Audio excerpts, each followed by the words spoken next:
get this going.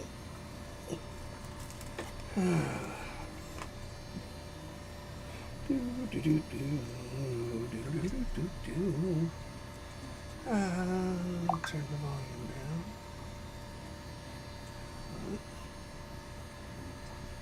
And channel. Back in business. Bam. So, so I learned something today that my eyesight sucks, but I got the laser going again. So I bought this little kit. It's got a ribbon cable in it, and it's got lots of little connections in these things. Little itty bitty. These are little itty bitty things. And then I got a tool. Yeah, got a tool. So this is. It was a little tricky. In fact, it was quite tricky. It took me an hour just to do one of those connections. 1 hour. So I'll show you in a second. Although it's doing its, I'm redoing the unicorn. So these little connections here. This is the cable I had to make. This is the cable I had to make. You can see it just sort of like broke apart. And so I had to buy another one of these connections. So I got this. I got this. Bigger gauge. It's bigger gauge than that. So what I did, there's 7 leads. So I cut off plenty. 7. And then I had to add one of these to each one of the wires. These are really, really little. Okay. And then I shrink wrapped it, and then you push it in to this little thing. And then I glued it in there with UV epoxy. Then I wrapped it with black tape. And then, I'll show you. Good. See what you. All right. I'm pretty sure I can. Got enough here, maybe. I don't know. So down here, you can see I actually wrapped it, and it's looped, and then it's tied to the housing. I did that on the other end too. This way, it doesn't flex. It's never going to flex, and therefore it won't break. That's what ended up happening. So I'm doing the unicorn again because I had to, because the other one sucked. Spent days on that, and I just didn't like the way it turned out.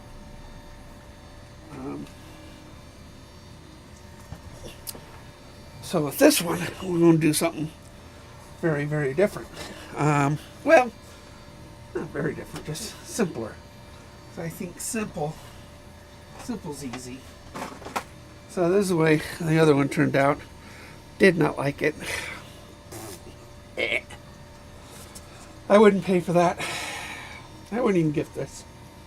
So on this one, what I'm going to end up doing, we're going to do what I did with the dragon. Dragon turned out really, really good.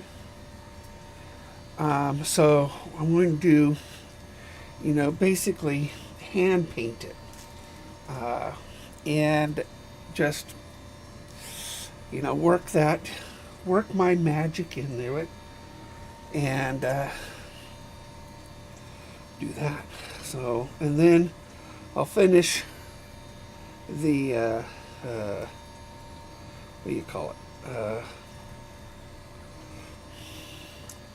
I'm going to finish the sturgeons. That's what I'm going to do. I'll finish the sturgeon. What do I do with my snips? Oh, no big deal. I'll just sort of Bend this back and forth. I have my snips someplace.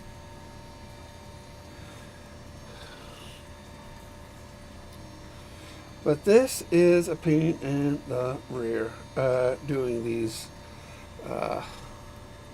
connections. Now, I watched lots of videos because I wasn't getting along. I mean, an hour to do one. At that rate, I was going to take me 14 hours because it's 14 connections. And it was not going well to get this thing repaired. Now, mind you, Adam Stack's sending me another one, but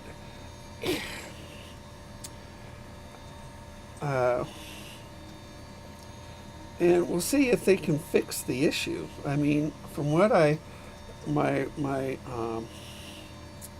research on it, it's not the only one in the world that did that. So they must have known about it. One guy did a 3D print of a holder, and he even posted the file, but I don't have a 3D printer. And so so I bought this little, kit from Amazon, and not an easy kit, but I only look stupid and untalented, but I actually got it to work. And it was, it's really, I think it's going to hold up nicely. Now, I had to think of a few things. I had to be, not too stupid. So it's interesting, when you put these ends on it, they go on one end, like this. But on the other end, you got to flip it in order to maintain the right color wiring going into the same connection on the other end. So, weird, huh? But that's just the way it works, because it actually flips on you. But this worked really, really well once I figured out how to work this thing. This thing's a beast.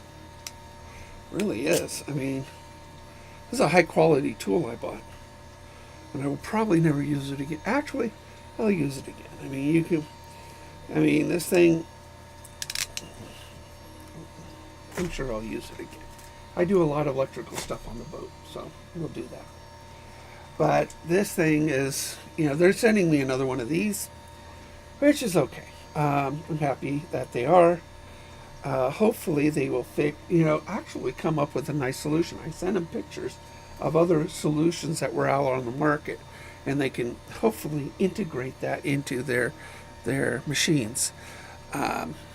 So this is actually re-engraving the unicorn. So basically this is a deep engrave.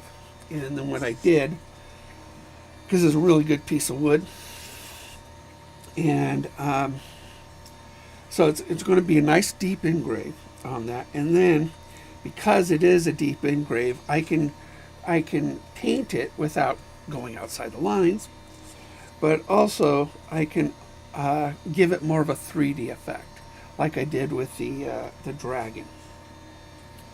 So, yeah. I mean, conceptually, this should have been okay. But I did work with something I'd never worked with before, which was powder coat. And I'd never worked with powder coating before, so probably shouldn't have done it on something that was a one-off and then my machine broke. Probably shouldn't have done it. But that's all right. That's all right. I did it. I learned a lot. So, and this next one, we're going to take, real brushes. And then I'm going to lay it down and just get the shading done, get the colors in there. Making a white horse, okay, very, very hard. Painting white is easy. Shading white, not necessarily so easy. Because you're really working with subtleties of white. And you don't want to leave white, but you don't want to go too dark. So there are some really neat shade, there's tricks to shading on painting a white subject. And I did finish some spoons. Yeah, when things are down, you go somewhere else, right? You start making other stuff, right? Sent some of these to Robert too, by the way. These are my rainbow spoons. You can see it actually changes color from a gold to a magenta. So basically, it simulates the colors of a rainbow trout. And these are rainbow spoons. And so I've got those. And I did make some more soft baits, but they're out. They're somewhere else. So I've got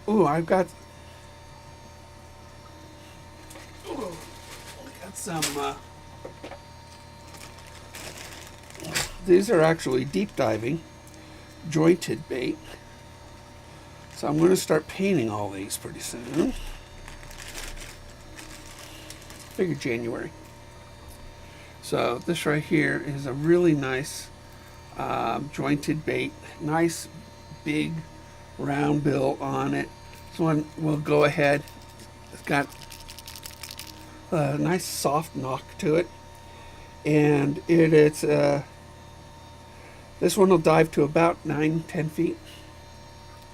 So this will be a really good one. So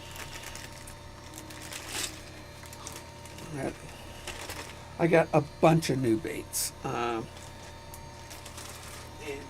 let's see, this one right here is a lipless. Now this lipless is a sunfish, sort of a pumpkin seed design. I've painted these before, but not often. Not often. Nice soft knock.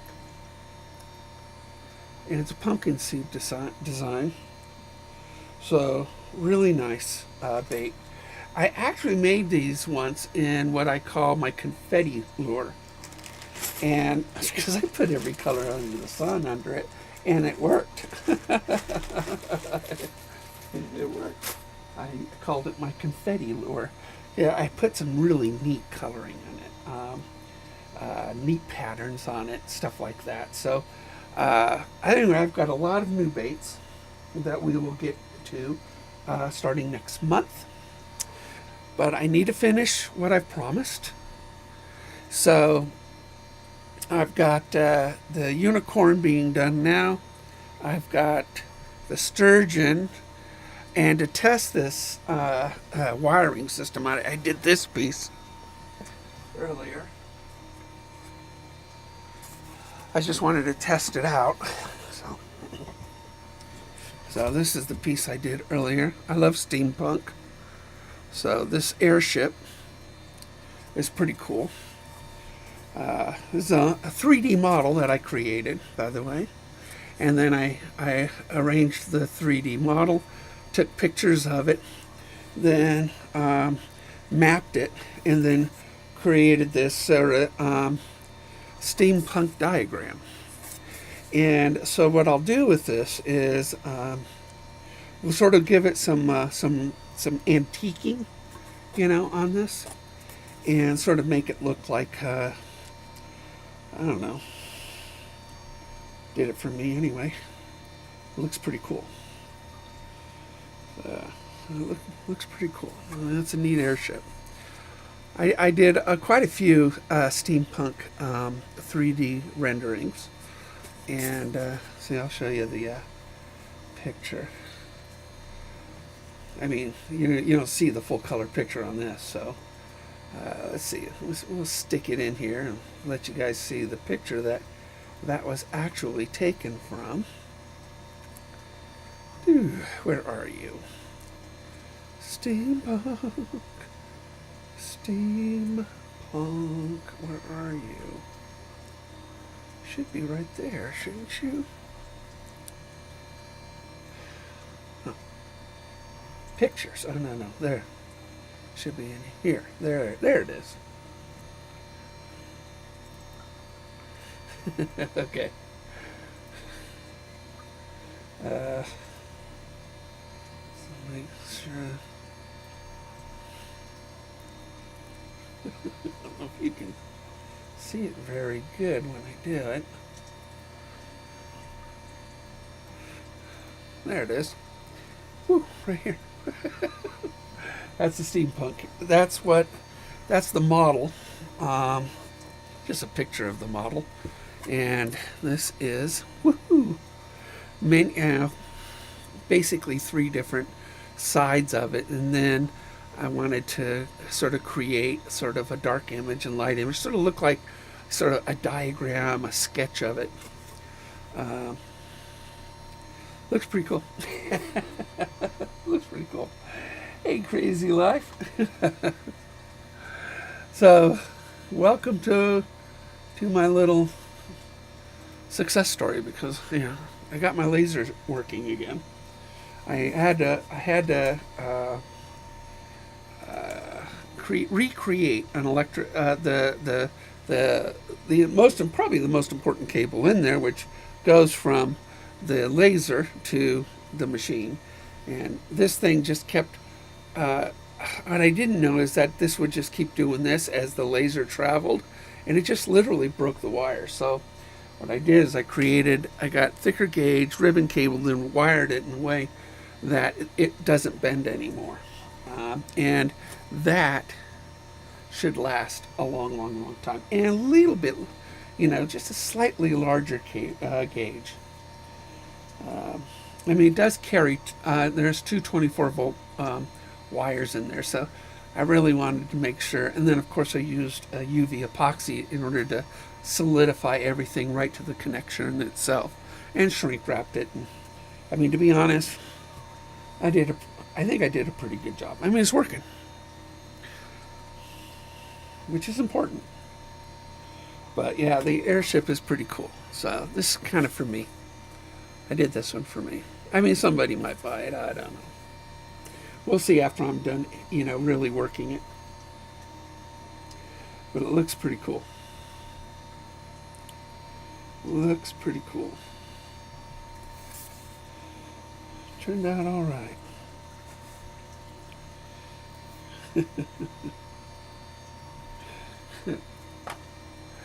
That's all right. I hope everybody's holiday was wonderful with your family and friends. I mean, I really do. I mean, a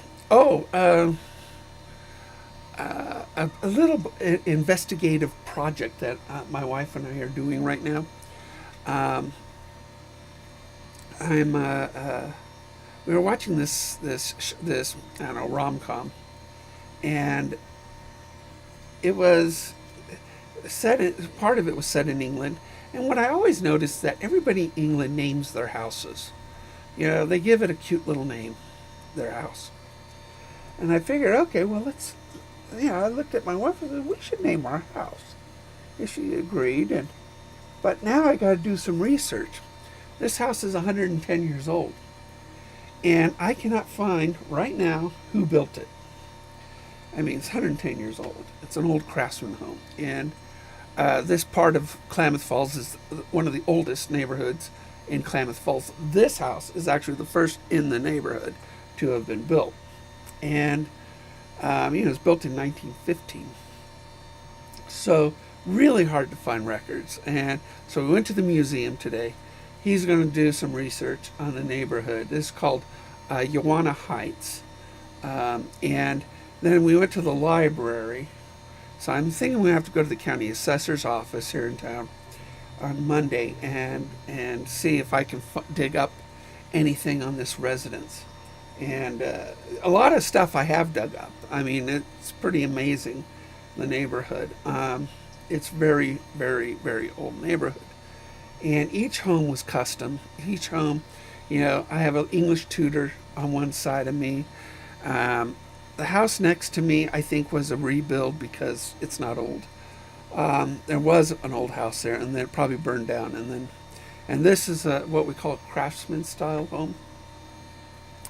So we've done a lot of improvements to the home, like add air conditioning and new furnace, got rid of the asbestos, you know, just, painted it inside out, re-landscape, stuff like that. So and then I built this room, and I want to refinish the entire basement, which is, 5,000 square, or was it 500 square feet? No.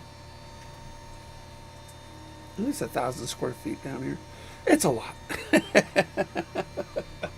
Or redo the whole basement. It's basically my man cave and where I work and paint and create. So, but this is so far so good. This takes over 2 hours for this engrave to happen. So, looks like it's doing pretty good. Yeah, we'll get it done. And then what I'll do is I'll clean it, sand it, and then start working my magic on it, and with just hand painting it. So hand painting is it's enjoyable. To actually go brush to the surface. Airbrushing is a lot of fun too, by the way. But each brush sort of has its effect on it. This fan brush right here, this little fan brush.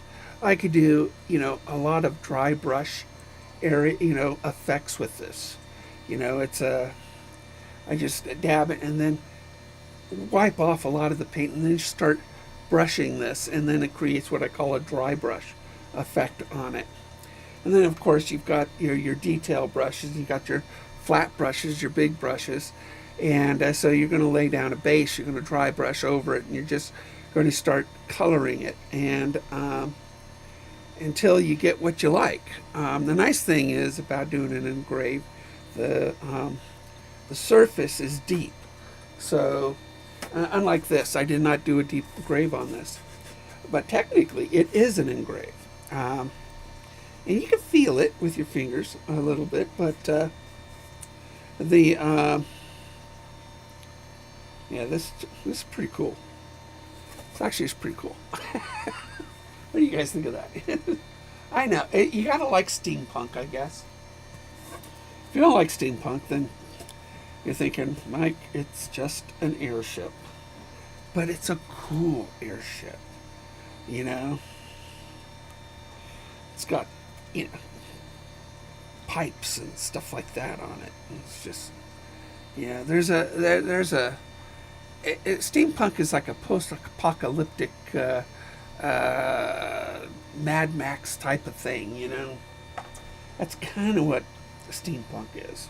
Sort of post-apocalyptic Mad Max type of thing. So, but yeah, I'm looking forward to actually brushing and painting this one. Unlike the last one I did, tried a new medium. C'est la vie. Oh, sorry guys, that probably make you yawn too. But it's coming along. How much time? It hasn't been going 2 hours. It's got another hour to go. So it's been going over an hour, and it's got 54 minutes to go on this engrave.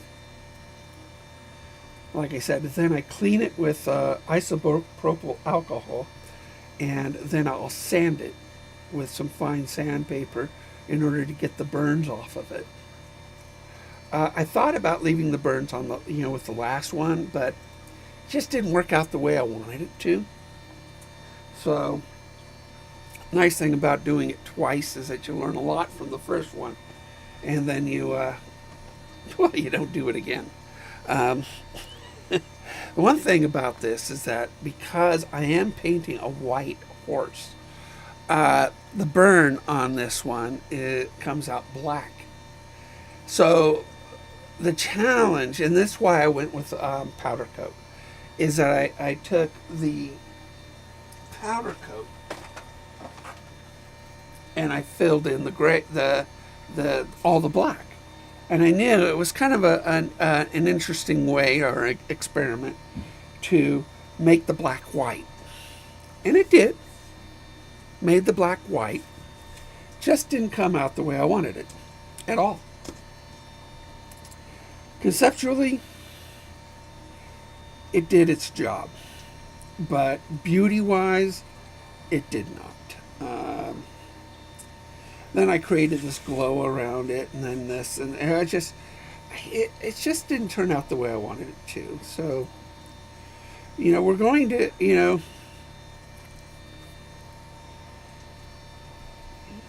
I don't know. This is one of those things, when you start painting a picture, a picture evolves in front of you. One color leads to the next color, and it's sort of like writing a novel. I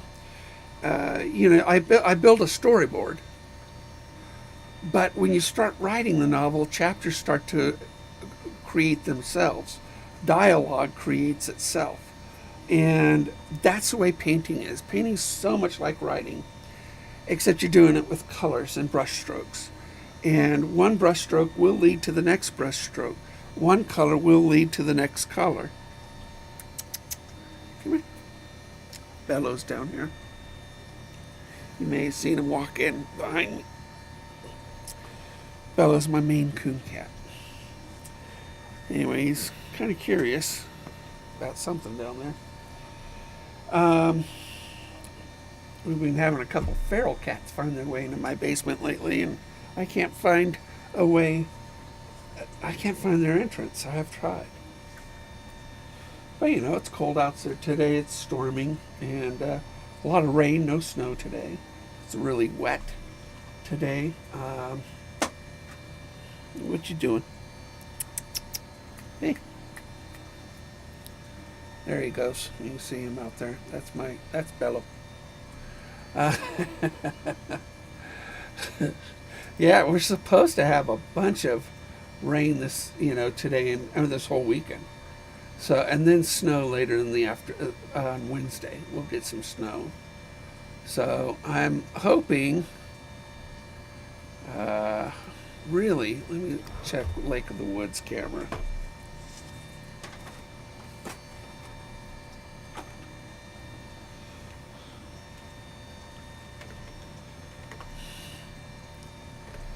Let's see. It's probably just wet up there. It's probably not snowing up there. I don't know. Let's see. Yeah. It's not snowing up there. It's raining, which just melts snow.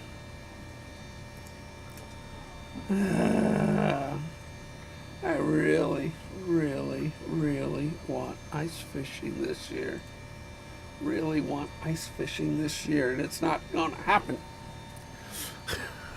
It better happen. I got another month, right? February is our ice month, Oh, it's so frustrating. It really is.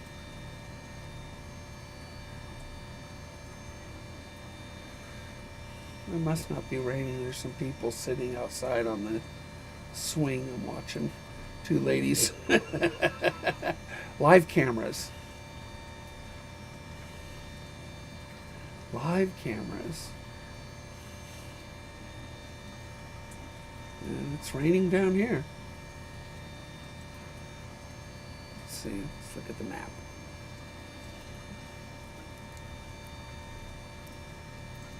Well, it should be raining up there. So it's supposed to be snowing up there. It's not. It's probably just slush. Yuck, yuck, yuck.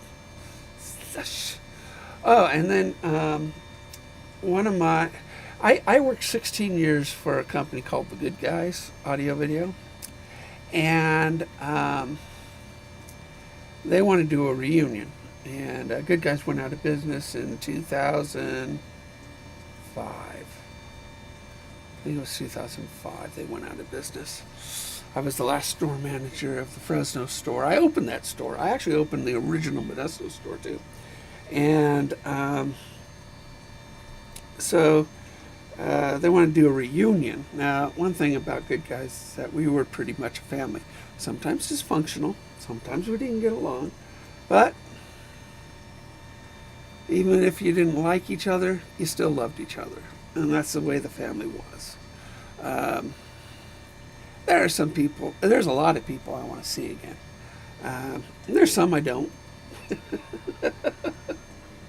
Many have fallen asleep in death, unfortunately. You know, I really shouldn't be here. I mean, I've died twice and nearly died half a dozen other times. And so, to tell you the truth, you know, you guys probably shouldn't even know who I am. So, but you do. I'm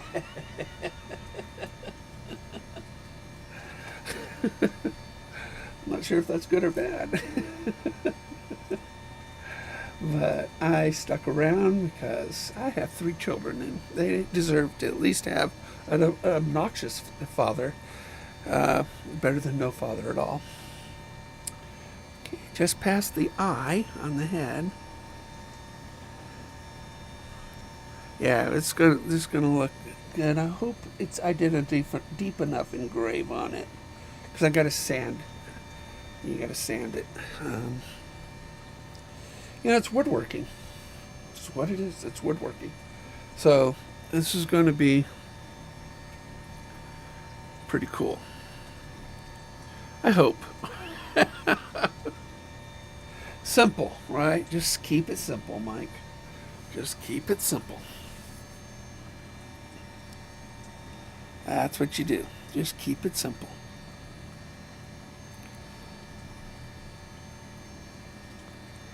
I think it'll turn out good.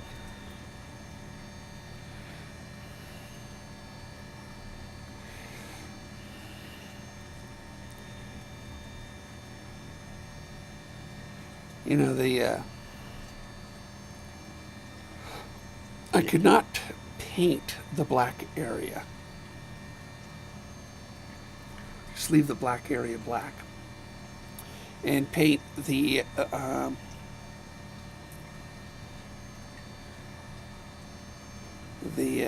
raised areas. And then, you know, I need to work the eye really well, and then the horn. So, you know, it's just, like I said, painting a picture is a very creative, organic way of, I mean, even my baits, once I lay on a layer and then a second layer, I think, what can I, you know, it's like one color will lead to the next. A pattern will lead to something else. Painting is very organic. It grows from an idea to the first stroke to the next. Writing a book's the same way. I mean, you know what you want to come up with. You know how the story's going to end. You just don't know how you're going to get to that end. And that's the fun part of writing. You know, when I wrote Phoenix Rising and Orion Rising, those books, I think it was Orion Rising, the second book, and I finished it, and I'm thinking, I'm missing something. Or was it the first book? I can't remember. It was the first book, Phoenix Rising, and Shia, which was a planet. And if you remember Star Trek, the original series, Harry Mudd it was one of my favorite characters in Star Trek. And Harry Mudd was a self-absorbed guy that only wanted beautiful women around. So when he made these gorgeous androids to surround himself, but he did make an android of his wife, who, when he turned it on, would only complain and nag at him. And then he could turn her off. But Harry ruled a bunch of women, and so I made a planet because I needed a comedy planet, and so I made Shia and a matriarchal society, and it was a mix between Harry Mudd and A Boy and His Dog with Don Johnson, and a terrible movie, but it was a movie nonetheless, and. Anyway, the matriarchal society was nothing but women, Amazonian women, like Wonder Woman and her island. Except you got to have a donor, and so, the architect, I named him, was the donor to procreate, and he was treated like a king, but given no power of a king, and. He was self-absorbed, narcissistic, and it was just a fun planet for my crew to visit. The men couldn't get out onto the planet because only the female crew could go on shore leave and do what they needed to do. But it was pretty funny. It was a pretty funny scene, and we ended up getting a crew member. And if you could imagine a Wonder Woman, becoming part of your crew. And it's kind of what it was. And it was just a fun planet to add to my story. And again, if you've never read my books, I think the sci-fi books are really good. Of course, I do. But you can get them on Amazon. It's called Phoenix Rising and Orion Rising. But you got to put in my name, not trademark names. So you have to put in my name, Michael Ruffino, and those books, and you'll be able to see them. You'll see a lot of other books too that I wrote. So, including my Lake of the Woods book, my terrible fishing guide, my survival guide for small businesses. There's quite a few books in there that I've written. But it's, I'm so happy my lasers are working again. I really am.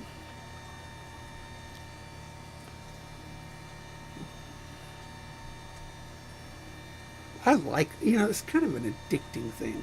Art is very addicting. I'd have another camera screen up here, but I can't get my second camera to pop up onto my OBS.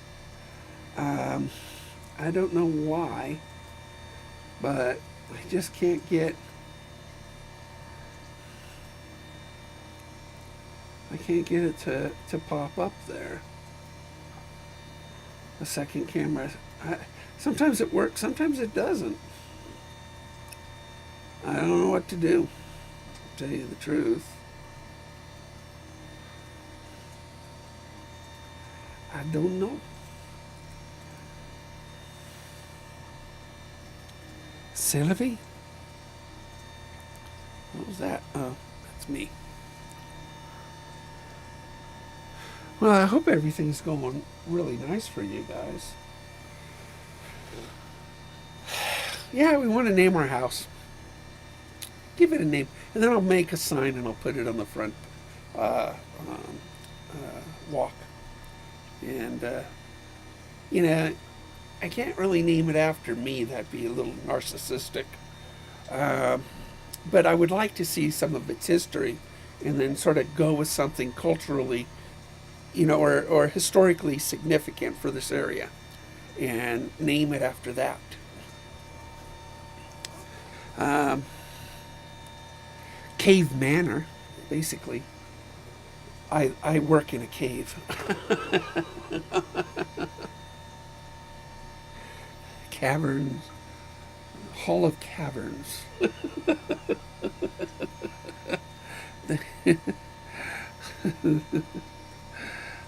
What do you call it? The catacombs. That'd be cool. Call it the catacombs, but kind of too Edgar Allan Poe-ish. My wife's not a big Poe fan, so. But yeah, I haven't posted today on my show from last night, so I'll get to that. And I'm going to do a fishing report, which actually, lakes are open. I mean, take your boat out there. That's what I'd do. Put my boat away for the winter. Everybody has, so nobody's going to really take their boat out. But you can do some bank fishing.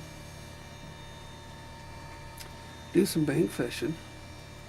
I haven't done any bank fishing in ages. Although the weather is lousy this week. Snow and rain. Yeah. Let me look at the weather. Southern Oregon. Wet, wet, wet. Monday's not a bad day.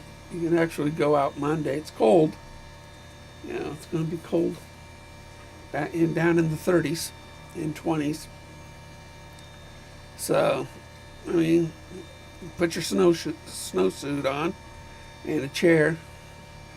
It's what we do for ice fishing. We might hit 40 on Tuesday. Ooh. I'll tell you, once it gets above 40, you feel pretty good. So, and then it starts to snow again on Wednesday. It's going to snow. And then, yeah, it's just winter. That's all it is, just winter. Huh. Go to Lakeview, I guess. Lakeview's got, good weather. A little more east of us. But yep. Oh, and I fixed my computer. So I got my lights going again and stuff. And I've been doing a lot of electrical stuff. I'm not a very talented man. I really am not. Thank God for YouTube. In the old days, when we worked on a car back in my day, and we had something called a Chilton's manual. And a Chilton's manual you bought for your car. So my 69 Dodge Charger, Chilton manual for that. And if you wanted to change the thermostat in it, you'd go to that and it would tell you step by step, bolt, screw, everything. How to get to it, how to replace it, and then put it all back together again. Chilton's manuals were the Bible for any mechanic. And if you go to a library, you will find a section of Chilton's. Chilton, Chilton's manuals. And Chilton, it was the Bible. If you ever want to know how to work on an old car, that's what you do. I mean, it is the epitome of step by step. And that's what we did. It was us, our old cars, and Chilton. Screwdriver, wrench, and duct tape. Whatever we needed. I love working on old cars. It was sort of like fixing this machine. It's like I spent hours working with these wires, learning how to put these things on. We're using this big old giant heavy. This thing's heavy, man. I really didn't think it was going to be this beefy, but then it's got jaws. And then one thing about this is that there is a smaller side than the other side. And so what you do on this is that you put the little thingy in there and you clamp it until it holds it. And then the wider side is where you put your wire in. And then you clamp it down. Took me hours to figure that out. There's no video that shows you that there's differences between one side and the next. And the package it comes with, and by the way, it was open too. This was actually a cut open package. So it doesn't care. I don't care if it was used or not, but there were no instructions that came with this thing. It just says features. Polished jaws to ensure no stuck issue and smooth crimps. No stuck issues. What does that mean? No stuck issues. And it weighs 1.3 pounds. A wrench weighs 1.3 pounds. Crimping tool. Not for children under 5 years old. This was barely for a child above 60. Crimping tool. No. It was tricky. It was really tricky. This was not easy. You got this little release right here. And then you got a little adjustment thingy right here. I tried to do that. It didn't work. But I figured it out in time. You know, it's funny. They got this, and it doesn't even have a wire strip. You'd think it would have a wire stripper on here. And you have to only strip 2 millimeters. 2 millimeters. I mean, that's how small those connections are. Only 2 millimeters of bare wire. So that's tiny.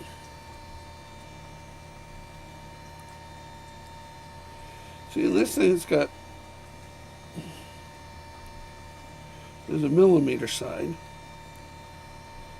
This is the AWG side. Didn't notice that.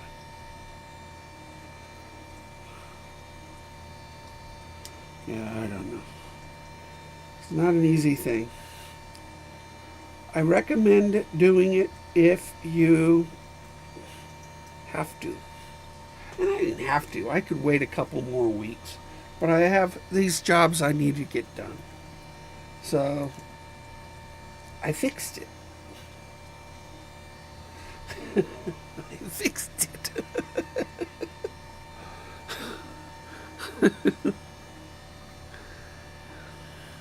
It's real smoky in there. But I have a fume extractor chamber on it, so it's sucking all the air out and throwing it out the window.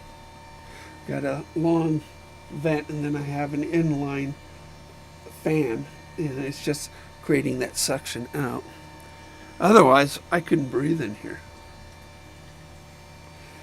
You cannot own a laser engraver without having an extraction chamber surrounding it. You just can't. So, even the way it is right now, I can go 2 floors up in my bedroom, which normally I have a air scrubber up there, and it has a readout for AQI, and I'll bet it says about 60 or 70 right now. Normally it's 2 or 3, but 2 floors above me, it's going to be reading marginal air quality. So I can imagine what it's really like in here. I don't dare put an AQI meter in here. No, probably not. All right, well, I want to tell you guys I was successful. And looks like February I might be going down to Fresno, my old haunt, and going to our reunion maybe, if we can arrange it. Seeing old friends. And Robert, yes, I will get you a very good uh, unicorn. And, I'll be working on this. And I did make quite a few pieces that I want to do stuff like this for. Frame it up and look really cool.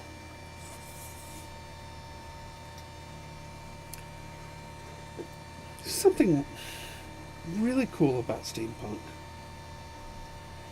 I can make this a clock if I want. Yeah, fun clock. Yeah. Not this, but I could probably enlarge this and make it a clock. Don't make it so dark, and I could do some really fun things with that. Yeah. Yeah. You do stuff like that. Alright, guys. I'll let you go. Thanks for popping in. Saying hey. And I'll do some more on this. I'll do some recording as I paint this unicorn, and then we'll put it out there. And then we're going to start painting lures. I've got to get some more stuff for lures.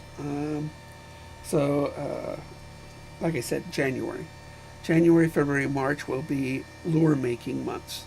I've got hundreds of lures, so it'll take me a few months to paint those and clear coat them and fit them and get those all packaged up and ready for sales come spring. So, and hopefully we'll have some ice fishing. If we don't, c'est la vie. Lures, lures, lures. Take care, everybody. Again, thank you so very much for stopping in.